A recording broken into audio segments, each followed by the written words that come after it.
तो बच्चों, आज की इस क्लास में हम लोग एक्सरसाइज 3 पॉइंट एनसीईआरटी से 3.5 का क्वेश्चन नंबर 4th का सेकंड से लेके 5th पार्ट तक के प्रश्नों को हल करते हैं। तो हम देखते हैं पहले सेकंड क्वेश्चन क्या है, सेकंड पार्ट क्या है, फिर क्वेश्चन नंबर 4 का। इसमें दे रखा है कि एक भिन्न है 1/3 हो जाती है तथा उसके अंश से एक घटाया जाता है, वह 1/4 हो जाती है। भिन्न का मतलब ये हुआ कि अंश बटे हर के फॉर्म में हमें लेना पड़ेगा। भिन्न का मान हमें पता नहीं है, उसमें दो चीजें ऐसी हैं जो पता हो तो हम भिन्न लिख सकते हैं, वो है अंश का मान और हर का मान। अगर अंश का मान 2 है, हर का मान 7 है तो भिन्न 2/7 होगी। अगर अंश का मान 5 है और हर का मान 6 है तो 5/6 होगी। मतलब हमें भिन्न लिखने के लिए दो राशियों की जरूरत है, वो है अंश और हर। दोनों पता नहीं है तो हम मान के चलते हैं कि माना अंश बराबर, तो माना अंश बराबर क्वेश्चन 4th का सेकंड पार्ट, अंश बराबर x तथा हर बराबर y। तो जो हमारी भिन्न होगी वो हो जाएगी x/y। ये हमने पहले एज्यूम कर लिया। अब प्रश्न पढ़ते हैं। प्रश्न में क्या दे रखा है इन्होंने भिन्न के बारे में? कह रहा है कि भिन्न 1/3 हो जाएगी अगर उसके अंश से 1 घटाया जाता है। मतलब ये हुआ अंश अभी हमारे पास x है, लेकिन उसमें से 1 घटा दिया जाए तो x - 1 हो गया अंश। अब जो नया अंश है वो बदल गया। पहले अंश x था, 1 घटा दिया गया तो x - 1 हो गया। लेकिन हर में कोई परिवर्तन नहीं है तो वो y ही रहेगा। भिन्न का मान 1/3, मतलब अब जो भिन्न है वो 1/3 है।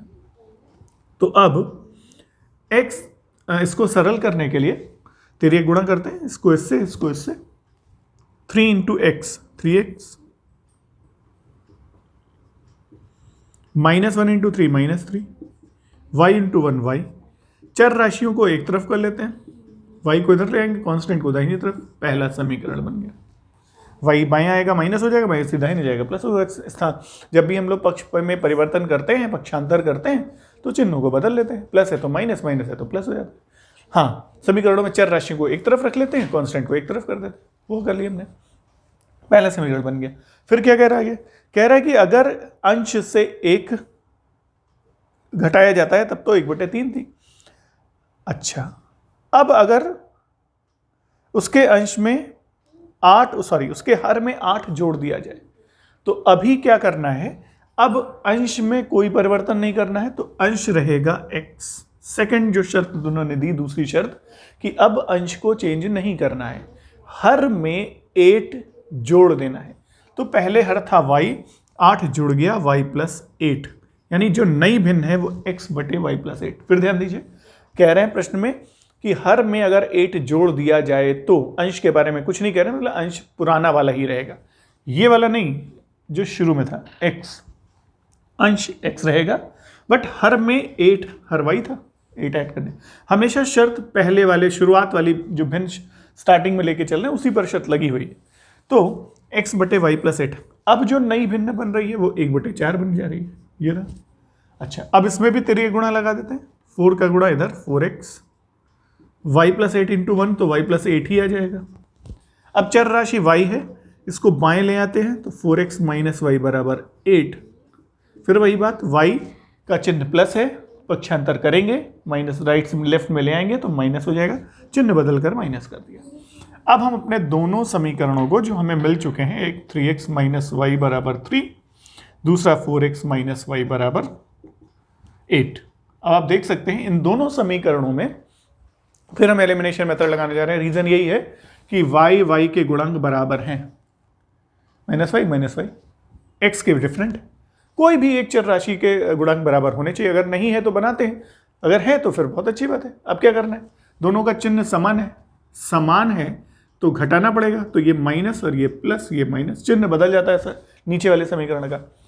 ये 4x पॉजिटिव, माइनस y तो प्लस, 8 पॉजिटिव तो माइनस। फिर ध्यान, दोनों का चिन्ह समान था इसीलिए हमें घटाते समय, ये जोड़ नहीं रहे, घटा रहे हैं, घटाते समय चिन्ह बदल जाता है, बस ये ध्यान रखना होता है। अब 3x में से 4x माइनस करेंगे तो -x आएगा, क्योंकि 4 और 3 चूंकि चिन्ह अलग अलग हैं। 3 का पॉजिटिव है, 4 का पहले तो पॉजिटिव था लेकिन अब माइनस हो चुका है तो माइनस है ये, तो चिन्ह अलग अलग है, घटाना पड़ेगा। 4 में से 3 गया, 1 बचा, 1x हुआ, मतलब x तो उसमें माइनस लिखना होगा क्योंकि 4 बड़ा है, उसका चिन्ह माइनस में है। ये दोनों तो कैंसिल हो गए। फिर यहाँ पे भी वही बात है, 8 माइनस में है, 3 पॉजिटिव है, चिन्ह अलग अलग है, घटाना है।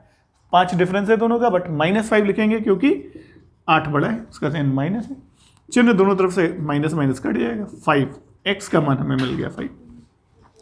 अब x का मान समीकरण 1 या 2 किसी एक में रख लीजिए। समीकरण 1 में रखने पर तो हम समीकरण 1 में x का मान रख लेते। समीकरण 1 ये रहा 3x, तो 3 × 5 माइनस y इक्वल्स टू 3। अब 5 3 15 माइनस y बराबर 3। 15 को उधर ले जाते हैं तो माइनस y बराबर 3 माइनस 15, चिन्ह बदल जाता है। 15 इधर पॉजिटिव था, इधर माइनस में हो गया। फिर माइनस y बराबर, फिर वही बात, दोनों के चिन्ह अलग अलग हैं, घटाएंगे तो 12 आएगा, लेकिन चिन्ह माइनस लगाएंगे क्योंकि 15 का साइन माइनस में, बड़ा है 15। तो y बराबर दोनों तरफ का माइनस काट दीजिए 12। तो x का मान आ गया 5, y का मान आ गया 12। अतः अभीष्ट भिन्न यानी जो आपको चाहिए थी वो क्या हो गई, 5/12 है। अंश बटे हर, अंश में x बटे y था 5/12। ये हमारी वांछित भिन्न है, जो हमें चाहिए थी वो भिन्न ये है। तो इस तरह से चौथे नंबर के प्रश्न का सेकंड पार्ट यहाँ पर कंप्लीट हो जाता है। तो ये था चौथे का सेकंड पार्ट। आगे बढ़ते हैं, लेते हैं चौथे का थर्ड पार्ट। वो भी एक वर्ड प्रॉब्लम है। उस वर्ड प्रॉब्लम में भी 2 चर राशियां होंगी और उनको मानना पड़ेगा, फिर उनमें समीकरण संबंध बनाकर, समीकरण बनाकर उनको हल करना होगा। तो फोर्थ के थर्ड पार्ट पर चलते हैं, प्रश्न को पढ़ते हैं। और प्रश्न देखिए क्या दे रखा है इन्होंने। यश ने एक टेस्ट में 40 अंक अर्जित किए। यश है एक बच्चा है जिसने 40 अंक एक टेस्ट में पाया था।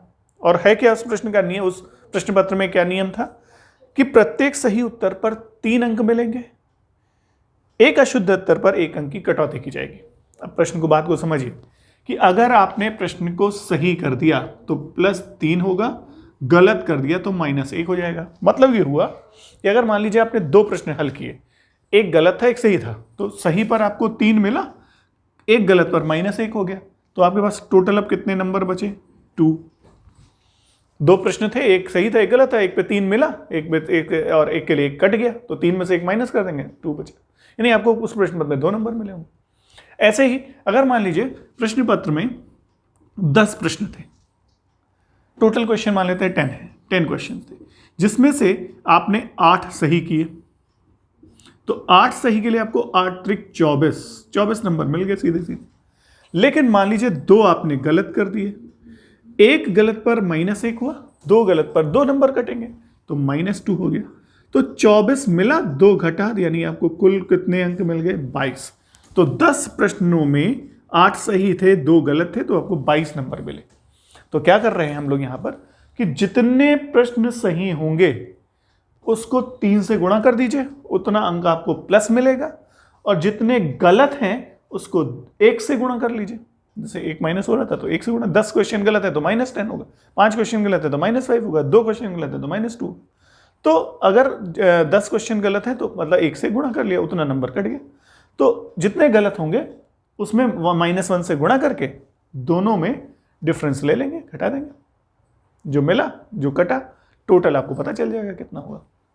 तो इस प्रश्न को इसके अनुसार हमें करना पड़ेगा कि जितने सही होंगे उसको 3 से गुणा करेंगे, जितने गलत होंगे उसको 1 से गुणा करके और घटा देंगे दोनों का, तो दोनों का अंतर ले लेंगे, तो आपको पता चल जाएगा कितने नंबर आपको उस प्रश्न पत्र में मिले। तो अब प्रश्न ये है कि यश को एक टेस्ट यश ने दिया जिसमें उस यश को 40 अंक मिले, लेकिन बात देखिए यहां पर है क्या कि उसे सही पर 3 अंक मिले होंगे, गलत पर 1 अंक मिला होगा। तो अभी हमें पता ही नहीं है कि उसने कितने प्रश्न सही किए, कितने गलत किए। तो हम मान के चलते हैं कि मान लेते हैं x सही किया, y उसने गलत कर दिए। तो ये हमें पता नहीं है कि कितने प्रश्न उसने सही किए कितने गलत किए हैं, तो हम इन्हीं को मान के चलते हैं। तो हम मान लेते हैं कि माना यश के सही उत्तरों की संख्या, या प्रश्नों की संख्या भी लिख सकते हैं आप, संख्या बराबर x, तथा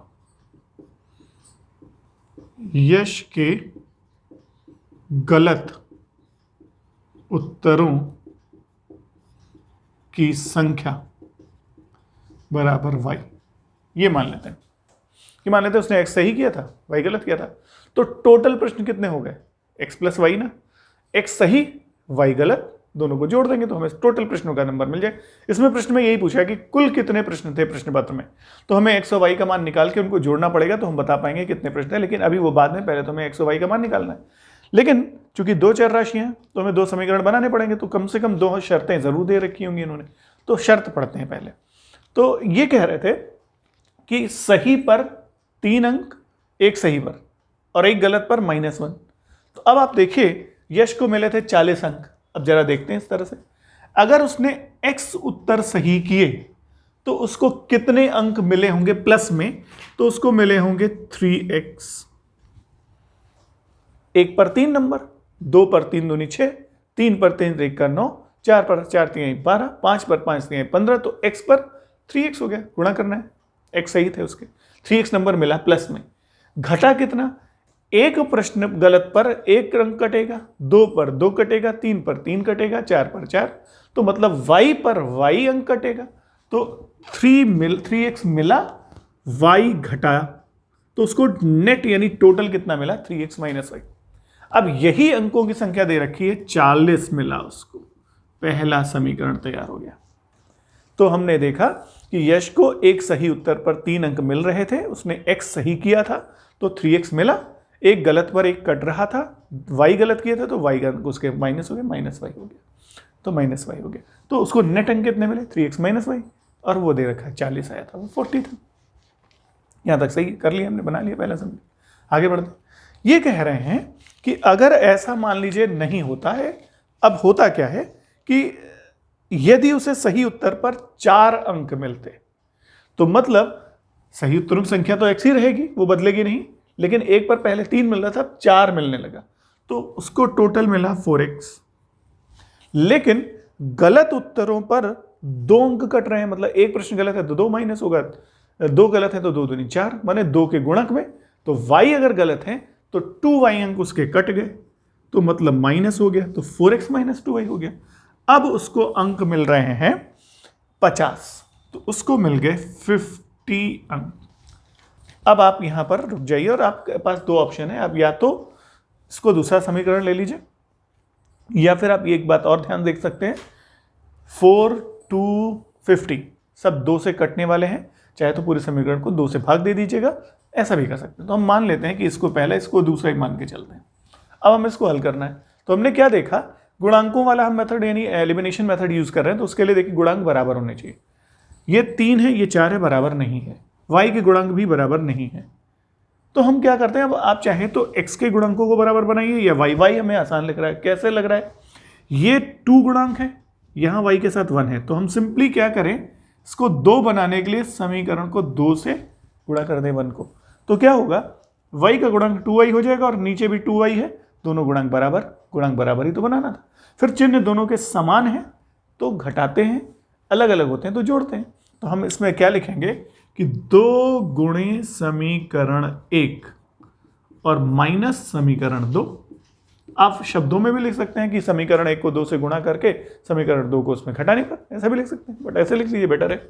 तो 2 गुणे समीकरण, अब क्या करना है, ध्यान रखिएगा, जो कॉमन मिस्टेक होती है वो क्या होती है, ज़्यादातर बच्चे, कुछ बच्चे जो गलत करते हैं वो क्या कर देते हैं, y में तो 2 का गुणा कर लिया उन्हें, क्योंकि उन्हें लग रहा था 2y बनाना, बट पता चला इसमें नहीं किया तो भी गलत हो जाएगा, इसमें नहीं किया 2 का गुणा तो भी गलत है, मतलब पूरे समीकरण में 2 से गुणा करना है, हर एक टर्म में 2 से गुणा हो जाएगा। तो 3 × 2 6x, y × 2 -2y, 40 × 2 80। दूसरे समीकरण में आपको कुछ नहीं करना है, जैसा है वैसा लिख लीजिए। अब चूंकि घटाना है, चिन्ह बदलेगा, plus minus, minus plus, plus का माइनस, तो minus plus 2y minus 2y तो कट गया, 6 - 4 2x बचा, 80 में से 50 माइनस हो जाएगा, 30 बचा, साइन पॉजिटिव लगेगा क्योंकि 80 बड़ा है प्लस है, यहाँ 6 बड़ा है प्लस है, तो दोनों की तरफ पॉजिटिव है, तो x = 30/2 यानी 15, तो हमें x का मान मिल गया 15। अब हम x का ये मान समीकरण 1 में रखने पर, या सीधे लीजिए समीकरण 1 से, 3 × 15, x का मान 15 यहाँ रख दिया, -y = 40। ये आ गया 15 × 45 -y = 40। तो -y = 40 -45, 45 को राइट ले जाएंगे तो चिन्ह बदल जाएगा। अब फिर वही बात आ रही है, दोनों का साइन अपोजिट है, घटाना है, 5 आएगा, माइनस लगाएंगे क्योंकि 45 बड़ा है, उसका चिन्ह माइनस में है, तो y बराबर आ गया 5। इसका मतलब क्या निकला कि x = 15 और y = 5। यानी यश ने सही कितने प्रश्न किए थे? 15 प्रश्न सही किए थे और गलत कितने किए? 5। अब ध्यान दीजिए, परीक्षा में अगर आपसे पूछा क्या गया है कि उसके कुल प्रश्नों की संख्या बताइए। अगर आप यहाँ पर x और y निकाल के छोड़ देंगे तो आपके नंबर डिडक्ट हो जाएंगे, आधा नंबर कम से कम कट जाएगा। आपने उत्तर सही नहीं दिया। यहाँ पूछा गया कुल कितने प्रश्न थे उस प्रश्न पत्र में, तो आपको बताना होगा यहाँ पे कि अतः कुल प्रश्नों की संख्या बराबर x + y 15 + 5 यानी 20। तो टोटल क्वेश्चन उस पेपर में 20 आए थे, ये था। तो इस तरह से इसका ये थर्ड पार्ट भी सॉल्व हो जा रहा है, जो हम लोगों ने इस तरह से समझा। प्रश्नों को मेन समझना जरूरी है जिससे समीकरण सही बने, और अगर एक बार समीकरण सही बन गया तो हल करने में कोई खास प्रॉब्लम नहीं आती है। गलतियां ज़्यादातर समीकरण बनाने में हो जाती हैं, इसलिए समीकरणों को ध्यान से बनाएंगे। हर तरह के प्रश्न यहाँ पर आ रहे हैं, ठीक है। चलते हैं इसके फोर्थ पार्ट पर। फोर्थ पार्ट क्या कह रहा है? एक राजमार्ग पर 2 स्थान हैं ए तथा बी। तो हम पहले बना लेते हैं। एक राजमार्ग यानी हाईवे मान लेते हैं, जो ए और बी 2 प्लेसेस को जोड़ रहा है, ठीक है। ए मान लेते हैं इलाहाबाद, बी माने बनारस मान लेते हैं। मान लीजिए इलाहाबाद से बनारस को जोड़ रहा है, ये इलाहाबाद हो गया, ये बनारस हो गया। अब इसको जोड़ रहा है, ये इसके बीच की डिस्टेंस दे रखी है 100 किलोमीटर की दूरी है। तो ये दूरी जो है वो 100 किलोमीटर की है दोनों के बीच, इलाहाबाद और बनारस या ए और बी स्टेशन के बीच की दूरी 100 किलोमीटर दे रखी है। आगे क्या दिया? कह रहा है एक कार ए से तथा दूसरी कार बी से, यानी एक कार ए से चलेगी यहाँ से और एक कार बी से चलेगी, एक इलाहाबाद से चलेगी, बनारस से चलेगी। लेकिन किस डायरेक्शन में चलेगी ये भी देख लेते हैं कि दोनों भिन्न भिन्न चालों से एक ही दिशा में चलती हैं, तो वे 5 घंटे पश्चात मिलती हैं। अब ध्यान दीजिए, एक ही दिशा का क्या मतलब होता है? 2 चीजें हो सकती थी, कार ए इधर जाए बी की तरफ, बी से कार ए की तरफ है, तो दोनों का डायरेक्शन तो अपोजिट है ना। ये लेफ्ट टू राइट जा रही है, राइट टू लेफ्ट आ रहा है, इलाहाबाद से बनारस जा रहा है, बनारस से इलाहाबाद आ रहा है, तो दोनों की डायरेक्शन अपोजिट है। लेकिन ऐसा नहीं कह रहा सेम डायरेक्शन, मतलब ये यहाँ वाली कार इधर जा रही है, मान लेते हैं यहाँ कहीं बनारस से आगे जा रही है, और इसी तरह से इलाहाबाद वाली से जो कार है वो भी फिर इसी डायरेक्शन में इधर ही जानी चाहिए, इधर। दोनों का डायरेक्शन सेम है, तो दोनों एक ही डायरेक्शन में चल रहे हैं। लेकिन हो क्या रहा है, एक स्थान सी पर जाकर ये दोनों मिल जा रहे हैं, सी स्थान पर दोनों कारें मीट कर रही हैं। लेकिन ये जो मीट कर रही हैं सी पर, वो 5 घंटे के पश्चात मीट कर रही हैं। यानी इसका मतलब क्या हुआ कि यहां पर एक कार है, बी पर एक कार है, दोनों का डायरेक्शन इधर है, कार ए से इधर की तरफ चल रही है, बी से भी इधर की तरफ चल रही है, और दोनों अल्टीमेटली 5 घंटे के बाद सी स्थान पर मान लेते हैं कारें 5 घंटे बाद मिलती हैं। यहां पर दोनों कारें मिल गई। अब इसका मतलब जाहिर सी बात है कि बी से जो कार ने दूरी तय की होगी उसने सिर्फ इतनी दूरी तय कर रखी है यहां से बी से सी तक, लेकिन जो ए से कार है उसने यहां से यहां तक की पूरी दूरी तय कर रखी है। ए पर जो कार थी उसने ज्यादा दूरी तय की, इसका मतलब ए की स्पीड ज्यादा रही होगी, बी की स्पीड कम रही होगी। तो अब प्रश्न ये है कि 5 घंटे के बाद ये दोनों 5 आवर्स के बाद यानी 5 घंटे के बाद मिल रही हैं। अब हमें समीकरण बनाने हैं, तो प्रश्न ये है, आगे प्रश्न पढ़ लेते हैं, दोनों कारों की चाल ज्ञात करिए। अब दोनों कारों की चालें हमें पता नहीं है, तो हम पहला काम तो यही करते हैं, जो चीज़ें हमें पता करनी है उनको मान लिया जाता है। तो हम मान लेते हैं कि माना ए से चलने वाली कार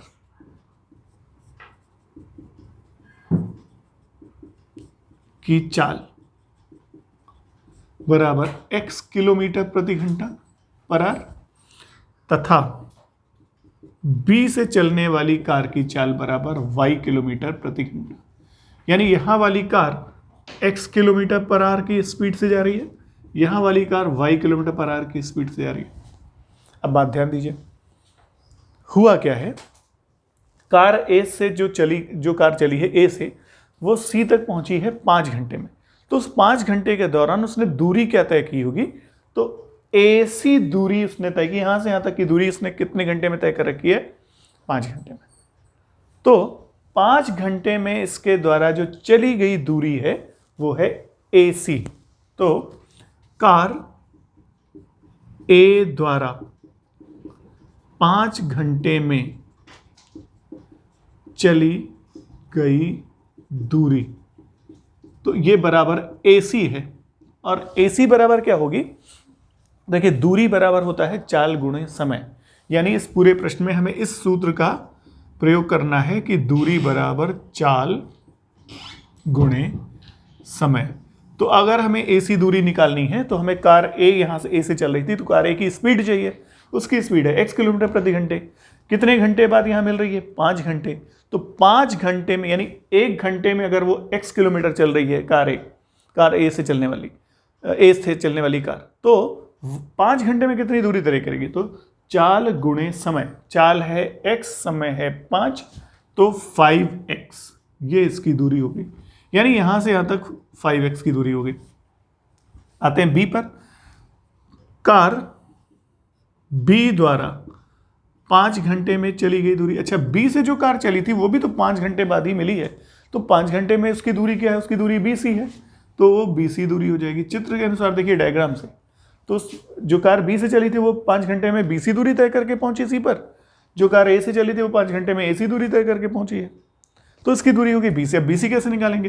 कार की चाल है y 1 घंटे में, तो 5 घंटे ट्रेवल कर रही है, तो चाल गुणे समय, तो 5y हो जाएगा। अच्छा, अब हम देखते हैं इस पूरे चित्र में एक समीकरण में हमें x और y को जोड़ना है, समीकरण बनाए। तो कैसे जोड़ते हैं जरा ये देख लीजिए।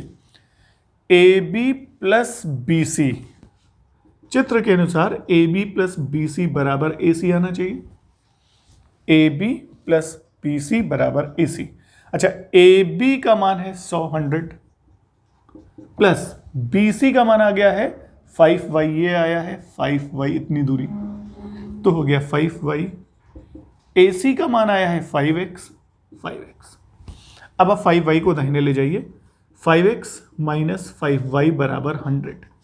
अब आप चाहे तो 5 से दोनों को डिवाइड कर लीजिए, तो एक पूरे समीकरण को x माइनस वाई बराबर 20, पहला समीकरण को सिंपलेस्ट फॉर्म में लिखने की कोशिश करनी चाहिए। अगर कोई गुणांक सब में है तो उससे कैंसिल कर देना चाहिए। जैसे 5 का गुणक ये भी है, तो 5 से पूरे समीकरण को भाग दे दिया आपने, तो x माइनस वाई और ये 20 आ जाएगा। पहला समीकरण यहां से तैयार। तो पहली शर्त के अनुसार हमने एक समीकरण तैयार कर लिया कि x माइनस वाई बराबर 20 आ रहा था। दूसरी शर्त क्या कह रही है?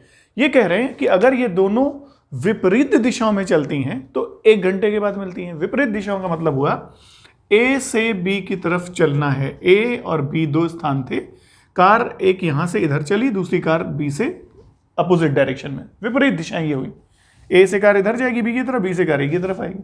बीच में कहीं जाकर के ये मिल रही थी, तो मान लेते हैं C पर बीच में कहीं मिलेंगी। तो अब ये जो यहां C पर मिल रही हैं कारें 1 घंटे बाद मिलती हैं, यानी ये जो दोनों कारें हैं वो 1 घंटे के बाद मिल रही हैं। अच्छा, अब होगा क्या कि A से चलने वाली कार C तक पहुंचने में कितनी दूरी तय कर रही है? तो 1 घंटे में कार A द्वारा चली गई दूरी बराबर x गुणे 1 हो जाए, क्योंकि देखिए चाल यहां पर थी x किलोमीटर प्रति आवर, यहां वाले की चाल थी y किलोमीटर प्रति आवर। 1 घंटे में y, 1 घंटे में x, तो 1 घंटे के बाद ये मीट कर रही है। इसका मतलब A से C तक की दूरी हो गई x। ये x गुणे 1 का मतलब हो गया x किलोमीटर, ये दूरी हो गई। अच्छा, ये दूरी क्या है? AC, तो हमें यहां से मिल गया AC बराबर x। इसी प्रकार 1 घंटे में कार B द्वारा चली गई दूरी, कार B द्वारा चली गई दूरी, अब ये क्या हो जाएगी? ये दूरी है BC, क्योंकि कार B से C की तरफ आ रही थी, तो इतनी दूरी ट्रेवल कर रही है। अब ये कितनी दूरी होगी? ये हो गई BC बराबर, y है चाल, समय लग रहा है 1 घंटा, 1 घंटा दोनों को लग रहा है, तो y इंटू 1 यानी हो गया y किलोमीटर। तो BC बराबर आ गया y। अब चित्र के अनुसार देखिए, AC प्लस BC बराबर AC, और AC यहां से यहां तक की जो AB बराबर AB, AC प्लस BC बराबर AB, और AB की दूरी दे रखी थी 100 किलोमीटर। तो मतलब हुआ AC का मान यहां से रखते हैं x प्लस BC का मान है y बराबर AB है 100। ये दूसरा समीकरण। अब हम दोनों समीकरणों को एक साथ लिखते हैं। पहला समीकरण था x माइनस वाई बराबर 20, दूसरा समीकरण आ रहा है x प्लस वाई बराबर 100। अब देखिए दोनों के चूंकि गुणांक दोनों के बराबर है, चाहे x का गुणांक ले लीजिए चाहे y का गुणांक ले लीजिए, लेकिन हमें y का गुणांक दिख रहा है बराबर भी है और विपरीत है, तो दोनों समीकरण को जोड़ देते हैं सीधे। y माइनस वाई कट जाएगा, x प्लस एक्स हो जाएगा 2x, 120 100 और 20 जुड़ करके, तो x बराबर आ जाएगा 60। अब x का ये मान हम किसी भी एक समीकरण में यहां रख देते हैं, 2 में रख दीजिए या 1 में रख दीजिए। तो समीकरण 1 से x माइनस वाई था, x हो गया 60 माइनस वाई बराबर 20, तो 60 माइनस 20 बराबर y, तो y आ जाएगा 40। इसका मतलब क्या निकला, उत्तर क्या हुआ, A से चलने वाली कार की स्पीड थी 60 किलोमीटर प्रति आवर, 60 किलोमीटर प्रति घंटा। B से चलने वाली कार की स्पीड है 40 किलोमीटर प्रति घंटा। यानी आप उत्तर जब लिखेंगे तो उत्तर क्या देंगे कि A से चलने वाली कार की चाल बराबर 60 किलोमीटर प्रति आवर तथा B से चलने वाली कार की चाल बराबर y यानी 40 किलोमीटर प्रति घंटा। ये उत्तर हो जाएगा। तो इस तरह से हमें उत्तर मिल जा रहा है, दोनों की चालें पता चल जा रही। तो ये था प्रश्न संख्या 2 का 4th पार्ट, जिसको हम लोगों ने इस तरह से हल कर लिया है। ठीक है, अच्छा अब इसके बाद आते हैं 4th का 5th यानी लास्ट पार्ट। तो 4th के 5th यानी लास्ट पार्ट में किस तरह से हल करेंगे वो देखते हैं। पहले समीकरण बना लेते हैं। तो 4th में 5th पार्ट है 4th का। अब क्वेश्चन देख लेते हैं, पढ़ लेते हैं। इसमें इन्होंने क्या दिया, देखा है कि एक आयत का क्षेत्रफल 9 वर्ग इकाई कम हो जाता है यदि उसकी लंबाई 5 इकाई कम कर दी जाए और चौड़ाई 3 इकाई बढ़ा दी जाए। तो पहली बात तो यह हमें लंबाई चौड़ाई आयत की विमाएँ ज्ञात करनी है, मतलब लंबाई चौड़ाई ज्ञात करनी है। तो हम यहीं से शुरुआत करते हैं कि मान लेते हैं कि माना आयत की लंबाई बराबर x तथा आयत की चौड़ाई बराबर y। सबसे पहला काम ये किया करिए वर्ड प्रॉब्लम में, सबसे पहले चर राशियों को मान लीजिए, जितनी भिन्न ज़्यादातर 2 ही मिलेंगी आपको। एक को x मान लिया, एक को y मान लिया। तो चूंकि आयत में 2 ही चीज़ें होती हैं कि भाई आयत या तो लंबाई L बराबर हमने x मान लिया, जो चौड़ाई थी वो b बराबर y मान लिया, यही कर लिया हमने। ये x हो गया, ये y हो गया, ये आयत था, चित्र भी बना लिया। लेकिन अब आगे पढ़ते हैं क्या कह रहा था। तो ये बताएंगे इसका जो क्षेत्रफल होगा, तो आयत का क्षेत्रफल बराबर एक्स वाई, लंबाई गुणे चौड़ाई होता है, लंबाई x से चौड़ाई y है तो x इंटू वाई होगी। ये हमारा इनिशियल आयत का क्षेत्रफल था। आगे प्रश्न क्या कह रहा है, यदि उसकी लंबाई 5 इकाई कम कर दी जाए, यानी जो पहली शर्त है उसके अनुसार नई जो लंबाई है वो x माइनस, क्योंकि कम की जा रही है, कितनी कम की जा रही है 5 यूनिट, तो x माइनस 5 हो गया। x पहले थी 5 घटा दिया, x माइनस 5 हो गया। यूनिट कम करने पर माइनस करना, जोड़ और बढ़ाने पर जोड़ देना होता है, तो माइनस कर लिया। फिर कह रहा है जो नई चौड़ाई है उसके लिए इन्होंने क्या दे रखा है, उन्होंने कहा चौड़ाई 3 यूनिट बढ़ा दी जाए। तो चौड़ाई पहले थी y, बढ़ करके 3 और बढ़ा देंगे तो y प्लस 3 हो गया। अब नई लंबाई है x माइनस 5, नई चौड़ाई है y प्लस 3। तो जो नया क्षेत्रफल हुआ वो लंबाई गुणे चौड़ाई ये हुआ।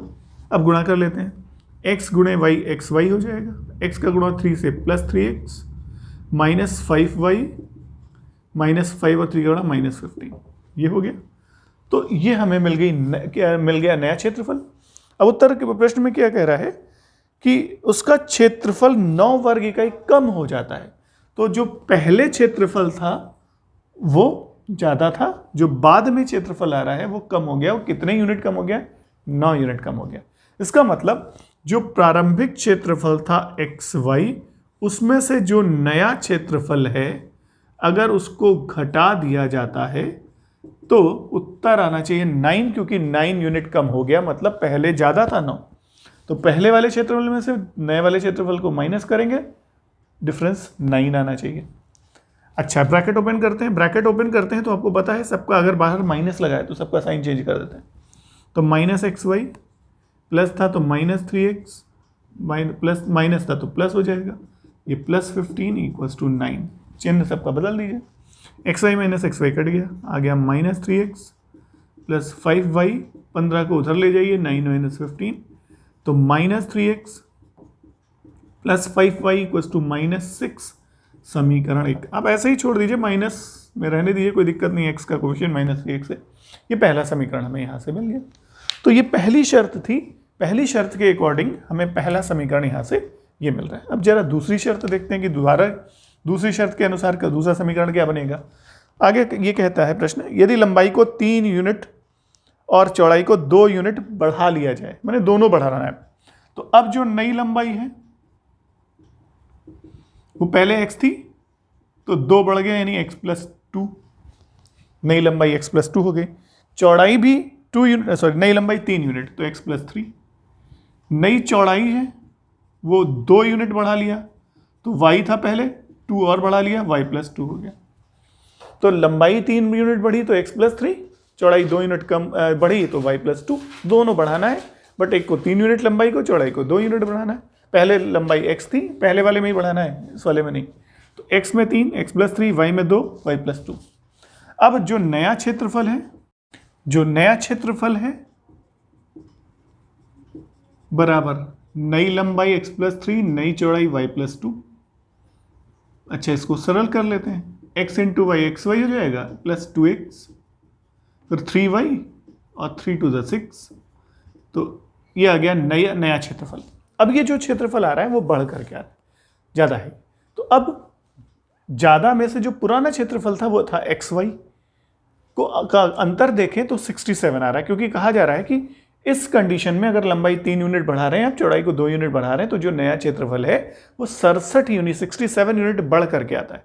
तो मतलब नए क्षेत्रफल में से पुराना क्षेत्रफल माइनस करने पर उत्तर 67 आना चाहिए।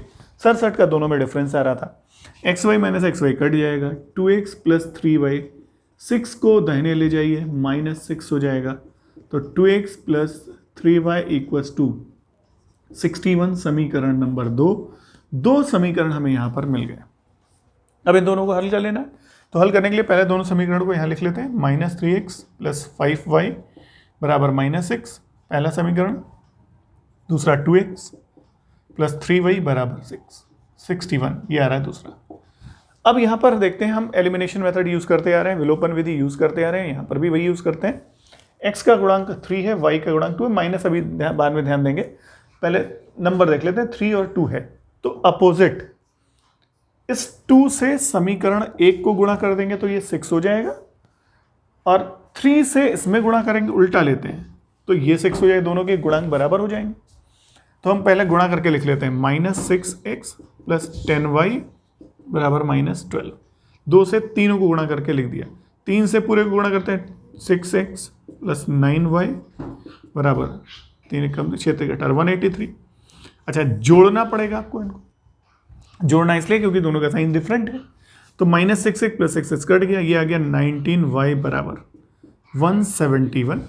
चूँकि दोनों का अंतर, दोनों के चिन्ह अलग अलग हैं, एक पॉजिटिव है एक नेगेटिव है, तो घटाना पड़ेगा। तो 183 में से 12 माइनस करेंगे 171, तो y आ जाएगा 171 अपॉन 19। आपको पता है ये 9 टाइम्स जाएगा, तो y बराबर 9 हमें यहाँ से मिल गया। अब y का मान चाहे समीकरण 1 में चाहे 2 में, तो समीकरण 1 से y का मान रख देते हैं, माइनस 3x प्लस 5 इंटू 9 बराबर माइनस 6। हल करते हैं, -3x प्लस 9 × 5 = 45, 45 को राइट ले जाते हैं तो साइन चेंज हो जाएगा, माइनस हो जाएगा, तो -3x = आ जाएगा 45 और 6 जुड़ करके -51, तो x बराबर आ जाएगा -51/-3, तो 17×3 = 51 यानी 17। तो हमें यहाँ से जो x का मान मिल रहा है वो 17 मिल जा रहा है, यानी x बराबर आ जा रहा है 17। तो x का मान 17, y का मान 9, और हमें उत्तर क्या बताना था, लंबाई और चौड़ाई का मान बताना था। लंबाई हमने x ली हुई थी, तो हम लिख सकते हैं उत्तर में कि अतः आयत की लंबाई बराबर 17 यूनिट और आयत की चौड़ाई बराबर y यानी 9 यूनिट्स। अब यूनिट्स का मतलब ये है कि मीटर में अगर मेजरमेंट हो रहा होगा तो मीटर आएगा, किलोमीटर मेजरमेंट हो रहा होगा तो किलोमीटर आएगा, सेंटीमीटर का मेजरमेंट होगा तो सेंटीमीटर आएगा। चूंकि यहाँ पर इन्होंने यूनिट्स दे नहीं रखी है, बट वर्ग इकाई और इकाई करके दिया है, तो हम यूनिट में ही बताएंगे कि इतनी इकाई और इतनी इकाई, 17 यूनिट और 9 यूनिट, ये इसकी लंबाई और चौड़ाई है। तो इस तरह से ये प्रश्नावली पूरी हो जाती है। हमने वर्ड प्रॉब्लम को भी सॉल्व कर लिया। प्रश्नावली बेस्ड थी वज्रगुणन विधि द्वारा, मतलब क्रॉस मल्टीप्लिकेशन मेथड पर, लेकिन वर्ड प्रॉब्लम जब आई तो उन्होंने मेंशन कर दिया था कि कोई भी मेथड यूज़ करके आप सॉल्व कर सकते हो। तो कोई भी बीजगणितीय मेथड, अलजेब्राइक मेथड लेकर के हम लोग सॉल्व कर सकते हैं। हमने सारे वर्ड प्रॉब्लम में एलिमिनेशन मेथड यानी विलोपन विधि का ही प्रयोग किया है। आप चाहे कुछ भी, कोई भी विधि यूज़ कर सकते हैं, आप चाहे क्रॉस मल्टीप्लिकेशन से कर दीजिएगा या फिर प्रतिस्थापन विधि द्वारा कर दीजिएगा। तो इस तरह से ये प्रश्नावली कंप्लीट होती है।